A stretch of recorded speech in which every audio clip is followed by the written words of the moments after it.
Today was a very good day for us. First, because it's our 60th anniversary, but more importantly, because we renewed our partnerships with our key stakeholders, namely our member states, represented here by the government of Cameroon, as well as the regional economic communities represented by CEMAC and the African Union, represented by the African Union Commission. But beyond that, we also had key partners with whom the pursuit of economic diversification in Central Africa is not possible. This is, for example, the International Monetary Fund. So the discussions today were very clear on their outcome. First, that economic diversification is a sine qua non condition for this region to break from the vicious cycle of booms and busts. So this was reiterated today many times. The second, and that was a message to us ECA, is that whilst our stakeholders recognize the value and the importance of our knowledge products, they are asking for us to be able to translate those knowledge products into practical advice and action on the ground. This came out very strongly from the Minister of Finance of Cameroon, His Excellency Pedro. So we as ECA will take that into consideration quite seriously. Already we are working in that direction as we support Chad, Equatorial Guinea, Cameroon and Congo in formulating their relevant strategies on economic diversification. But this needs to be scaled up so that we reach the ambitions and the expectations of our member states.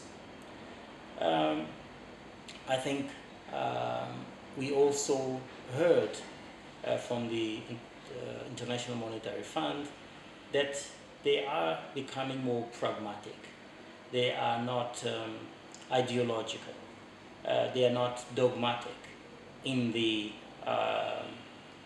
suite of advice and support that they provide to our member states. That provides a room for us to engage with them more profoundly in trying to balance the imperative of restoring macroeconomic stability in this region as a short-term measure, but at the same time pursuing economic diversification and industrialization in the longer term.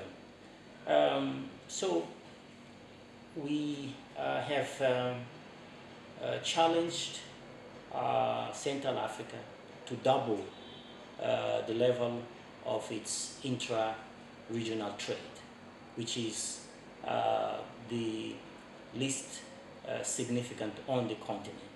We believe that if the tariff and non-tariff barriers are removed, if the product complementarity between the member states are explored, and that we intensify industrialization and diversification, this is a realistic thing to achieve because the base already is very low, 1.7 or 2.5, whatever. So we're talking in 5, which is 5% in 5 years.